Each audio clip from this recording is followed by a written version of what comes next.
Previously on our Pacific Northwest Overland Expo series. After we all met up in Sacramento and got on the road, we were met with a few challenges on the trail we took near Truckee, California. Fortunately, however, this was nothing unmanageable and was well worth it, even just for a quick one-night stop.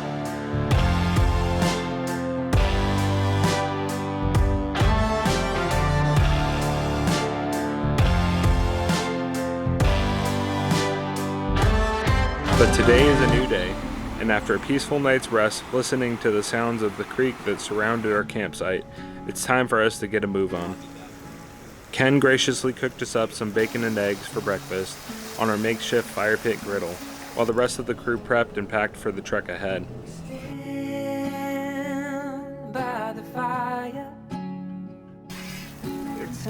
But before we could hit the road, I thought it was a good time for some motivational music while the others were answering nature's call.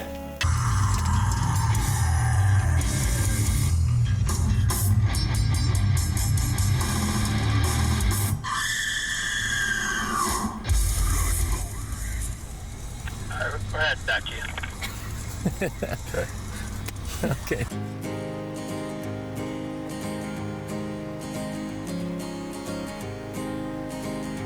On our way out, we took an easier trail that started with a quick creek crossing and took us winding through the trees. The trail out is relatively smooth with an exception of a couple small rock gardens and ended at a perfect spot for us to air up right at the start of the pavement.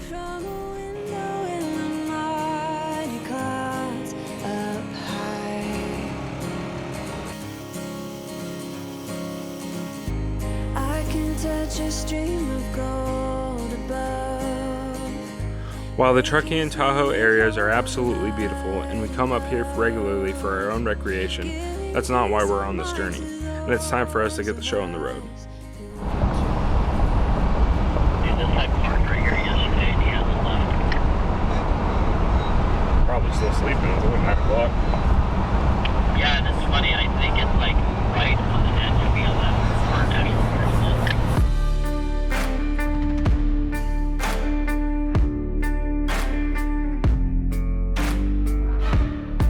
It wasn't long before we crossed the border into Nevada, where we stopped in Reno for groceries, supplies, and a quick lunch. Ground beef while we're here. Just to get 1 more pound. Okay.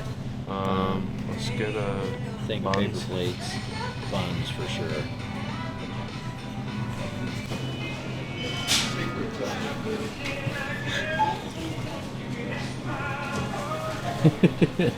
Carson's freaking out right now.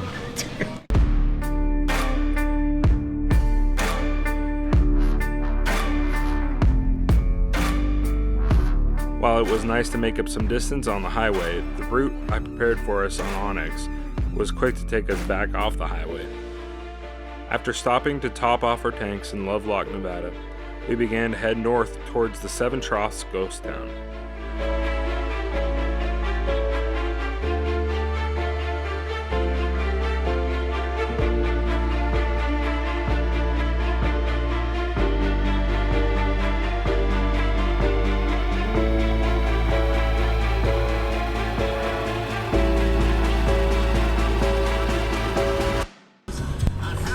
See the gas station anywhere?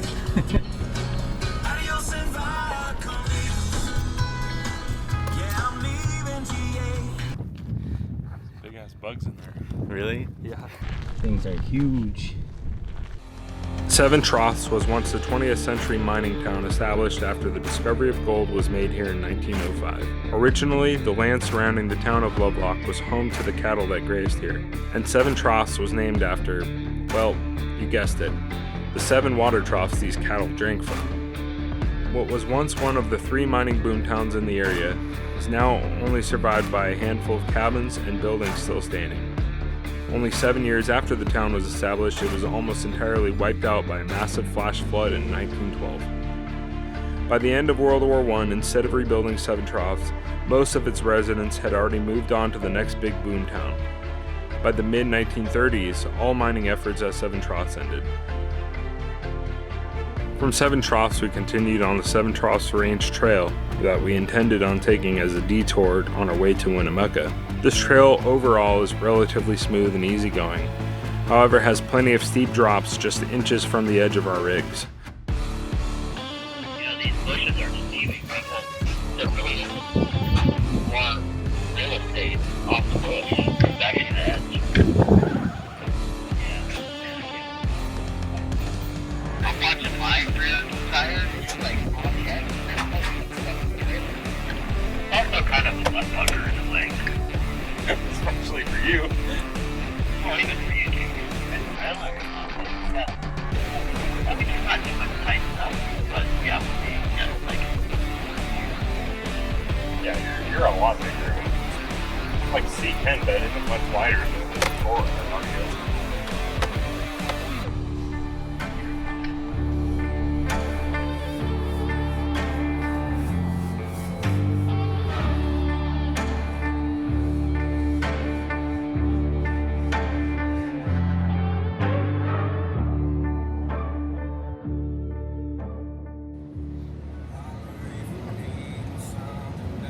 Oh yeah, we're going straight up. Oh yeah.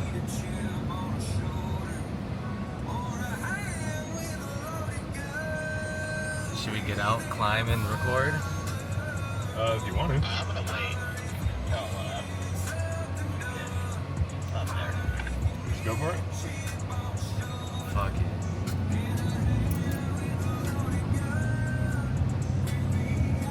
Oh my goodness.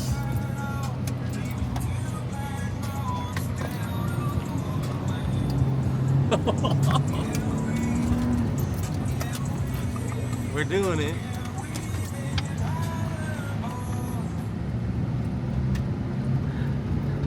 You hold this. Oh, there we go. Hold this. Yeah.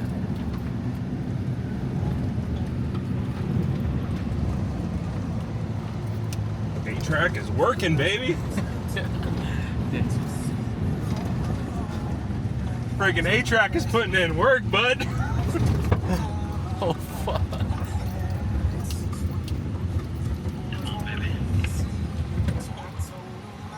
Oh, I don't know.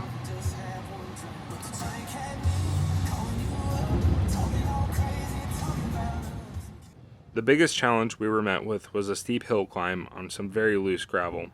Unfortunately, it was too steep for my 4Runner to handle with a trailer in tow.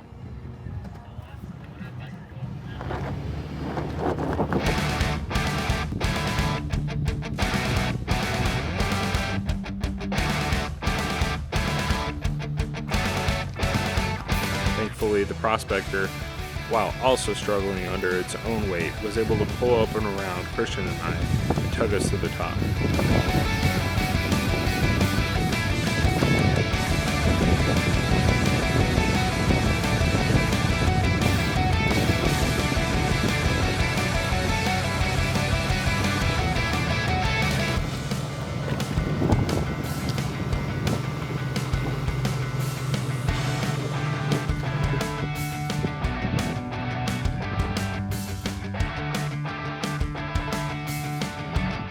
We need to make sure we cut this out of the video because my wife will not be happy. And cut.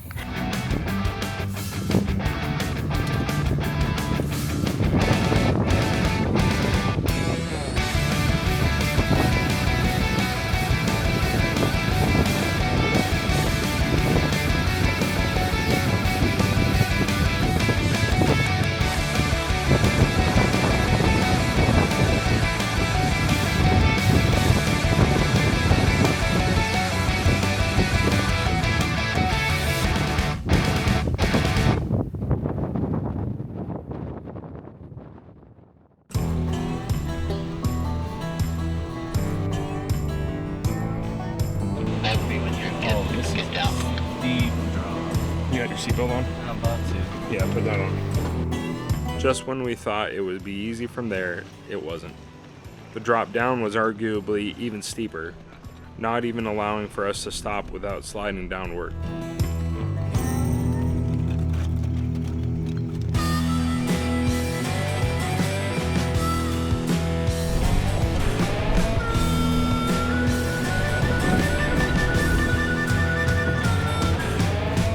This is incredibly steep. I'm literally just sliding down it. Alright.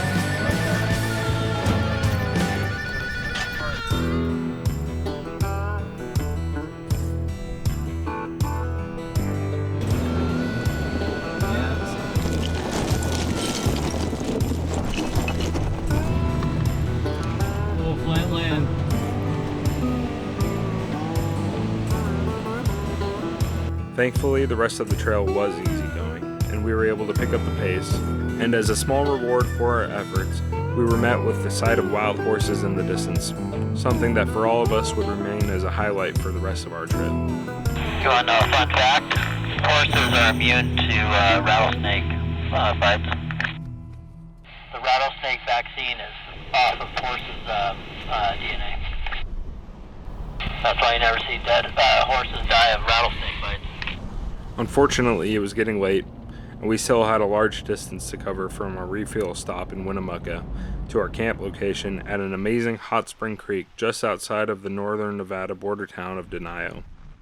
Rolling in around 10 p.m., we were exhausted. Unfortunately, we didn't film and document much of our stay at the hot springs as we were eager to take a dip, eat a quick dinner, and get some sleep. Dude, someone dug a fucking steps here. Oh,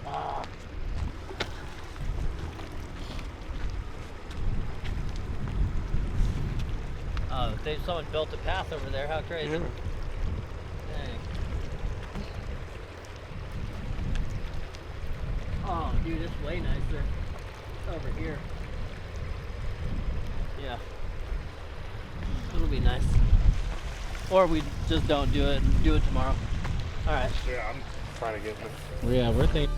Join us again next time for the end of our 3-part series where we cross into Oregon and continue our adventure.